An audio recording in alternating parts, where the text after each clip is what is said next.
Hola, ¿qué tal? Muy buenas tardes. Mi nombre es Gabriela Barrientos Morales. Este es un trabajo para la semana número 5 de la materia de estrategias de aprendizaje para el profesor Gonzalo Orozco Padilla.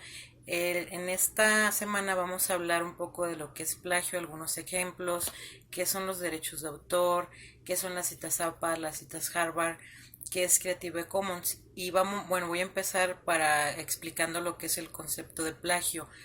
Voy a explicar un concepto un poco más común o lo que todos conocemos como es plagio, que es pues más que nada copiar algo sustancial de obras ajenas dándolas como propias. Y si ya me voy a un concepto más formal de qué es plagio, plagio es usar el trabajo, las ideas, las palabras de otra persona como si fueran propias y no darle el crédito de manera explícita de dónde proviene la información. Recordemos que la información es propia, ajena, es propiedad de otra persona, como lo es un coche, como otra cosa que poseemos independientemente de que sea gratis o de la forma que hayamos accedido a ella, ya sea en internet, en un libro, en una revista, pues esas palabras no nos pertenecen y por ellos pues no se deben utilizar sin el permiso del autor, ¿no? Eso es lo que llamaríamos un plagio. ¿Por qué él tomar estas palabras es una infracción? Bueno, porque el plagio es una infracción del derecho sobre la obra de cualquier tipo que se produce copiando la misma, ¿no? Si no hay autorización de esa persona, pues estamos cometiendo un delito de plagio, ya que la persona que lo creó posee todos los derechos de la misma. En la cuestión del plagio, aquí es importante señalar que posee dos características que son muy importantes. Una es la copia total, parcial, no autorizada de una obra ajena y la otra es la presentación de la copia como una obra original propia y suplantando al autor verdadero. Que es importante señalar qué es lo que se puede plagiar. Se pueden plagiar monografías, folletos impresos, informes, conferencias, artículos de revistas, artículos de prensa, investigaciones de otras personas, grabaciones, diagramas, gráficos, exámenes, artículos de revistas, composiciones musicales con o sin letra, obras dramáticas, coreografías en general, teatrales, obras cinematográficas, perdón, audiovisuales, escultura, dibujo, o sea, en sí se puede plagiar todo aquello que sea una obra que no está creada por nosotros y que nosotros no la apropiamos, ¿no? ¿Qué pasa cuando cometemos el delito de plagio o cuando son casos de plagio?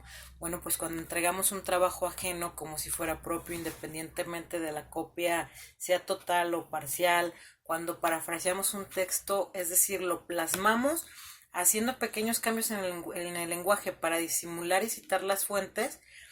Ahí también es un plagio, presentar un trabajo nuestro y ya utilizado en algún otro concepto, pues estamos hablando de autoplagio. También nos podemos autoplagiar cuando copiamos cualquier tipo de multimedia, gráficos, audio y no le damos ese derecho al autor, es decir, no lo citamos.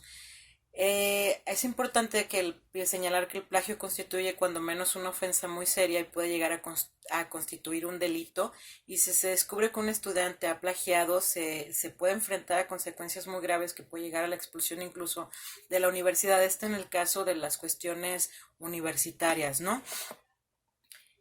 ¿Cómo evitar un plagio? Bueno, pues hay varios procedimientos para evitar el plagio. Aquí es importante tomar siempre los datos de la fuente de donde se está obteniendo la información. El plagio no siempre es intencional, se debe generalmente a una mala organización de bibliografía que hemos recogido para un trabajo, por lo cual siempre tenemos que tomar los datos de la fuente de manera clara y con cuidado en transcribirlos bien. El segundo punto es citar la frase o el párrafo directamente del original y acreditar la autoridad y fuente mediante una cita o referencia bibliográfica. Se trata de utilizar las palabras del autor pero con las citas tienen que estar justificadas, de una extensión razonable, más bien cortas, siempre entre comillas, deben de distinguirse perfectamente el resto del texto, ya sea cursiva, párrafos independientes, tabulación, deben ir acompañadas por una explicación o interpretación propia de dicha cita, o sea, ya nos estamos plagiando la cita del autor, entonces hay que dar una interpretación nuestra para que no sea un plagio como tal, y se debe siempre acreditar al autor mediante una referencia bibliográfica. Voy a poner un ejemplo. En un texto que dice la política medioambiental es el documento que guía para la mejora medioambiental corporativos y su cumplimiento es fundamental para la integridad y el éxito de todo el sistema de gestión medioambiental. Aquí entre paréntesis hacemos una cita a Roberts y Robinson en el año de 1999, que precisamente fueron las personas que dieron esa frase, ¿no? Bueno, hasta aquí vamos con el punto de lo que es plagio. Espero que se haya entendido perfectamente. Voy a tocar otro punto que es importante en esta semana, que estamos hablando, ya que estamos hablando de plagio, qué es lo que protege los derechos de autor y qué son los derechos de autor, ¿no? Entiéndase que el derecho de autor es la otra rama de la propiedad intelectual a través de la cual se protegen obras artísticas y obras literarias, ¿no? Tales como libros, imágenes, canciones, animaciones, pinturas, esculturas, así como cualquier otra creación artística o literaria que haya hecho algún humano. El derecho de autor, el beneficio que tiene es que otorga una protección mundial sin que se requiera realizar ningún tipo de registro para contar con su protección, ya que esta nace a partir de la creación de la obra. O sea, si yo escribo un libro, por ende, pues yo tengo los derechos de autor de ese libro, ¿no? A nivel iberoamericano, los legisladores consagran el registro de derecho de autor sobre otras obras protegidas con una forma de dar publicidad a terceros sobre el derecho que se tiene y como un elemento de prueba para que el autor o el titular de los derechos. Este registro se realiza ante la Oficina de Derechos de Autor de cada país y el término de protección varía según la legislación de cada país. Generalmente se refieren a la vida del autor más un término adicional que oscila entre los 70 y los 100 años. O sea, ese tiempo es el que nos va a proteger o el que va a proteger los derechos de autor, la obra literaria del autor propio, ¿no? Aquí hay algo muy importante, ya que estamos hablando de todas estas cuestiones de qué protege el plagio o de qué habla el plagio y los derechos de autor. Es importante hablar también de las referencias o las citas APA, ¿no?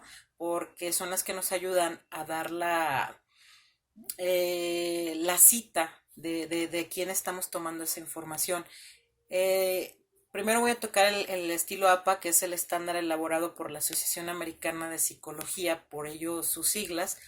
En inglés, American Psychological, bueno, soy muy mala en inglés, así es que vamos a ponerle American Psychological Association, que establece unas normas de estilo en la escritura académica.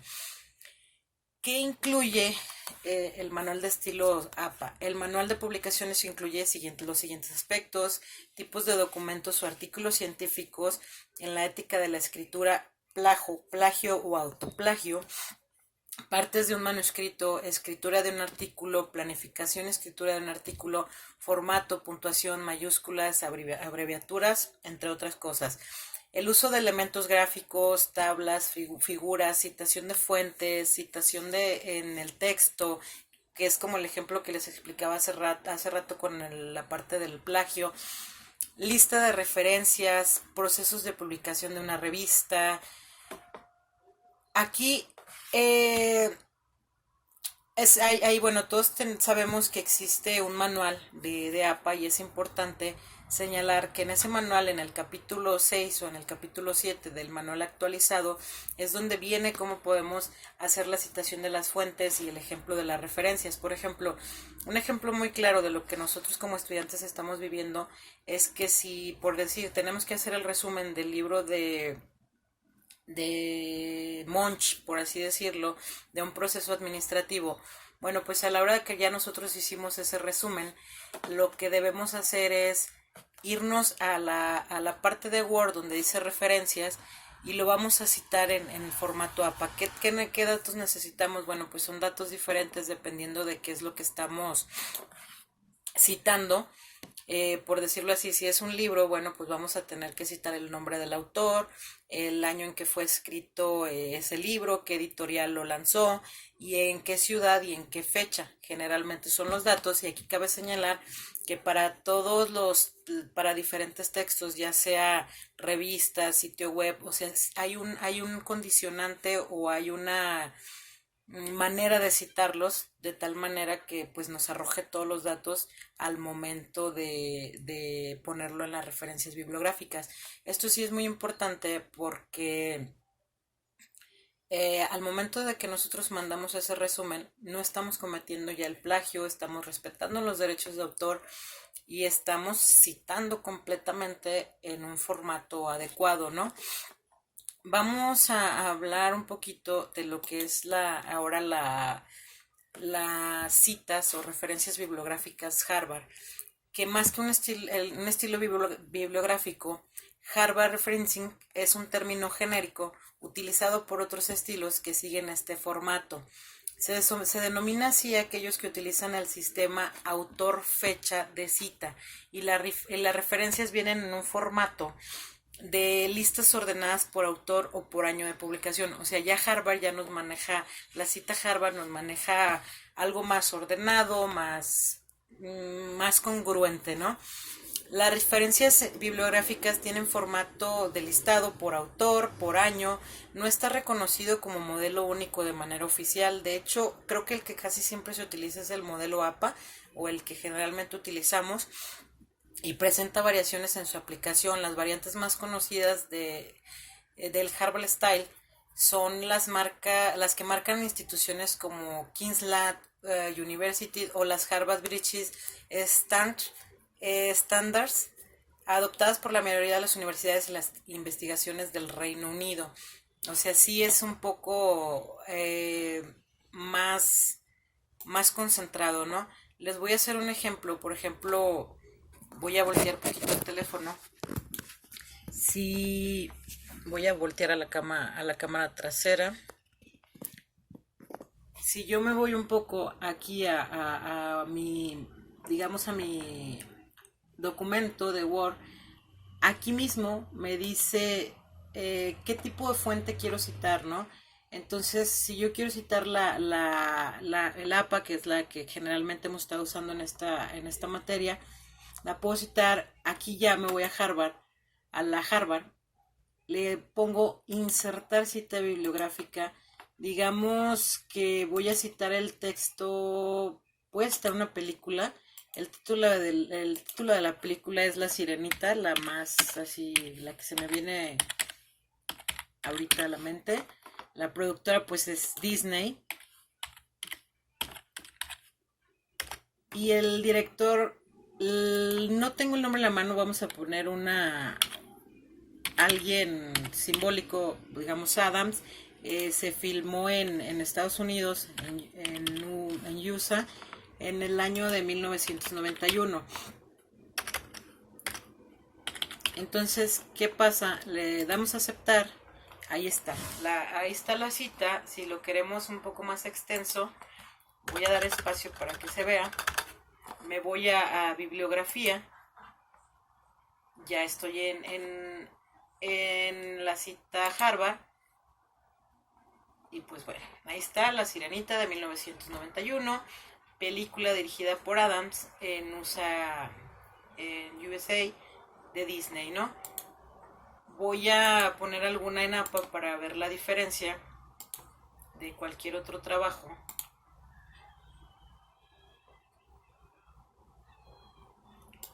Que podría ser la misma. La película, pero ya está. Estamos hablando en formato APA para ver la diferencia entre Harvard, que es La Sirenita, igual.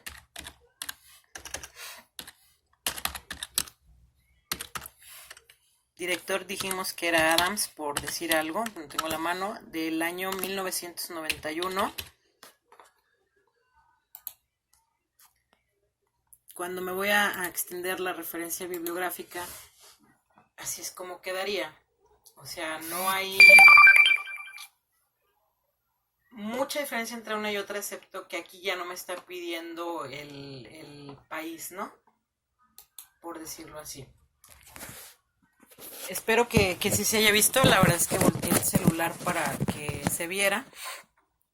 Entonces, siguiendo con el tema de las citas y las referencias bibliográficas y los diferentes estilos que manejamos, ya hablamos del APA, que es más que nada algo que se utiliza en las cuestiones de psicología. Ya hablamos del Harvard, que es un término genérico utilizado por otros estilos que siguen este formato y que sí lo siguen porque es muy parecido al APA. Entonces, ahorita vamos a hablar del Chicago. Va a ser algo muy breve.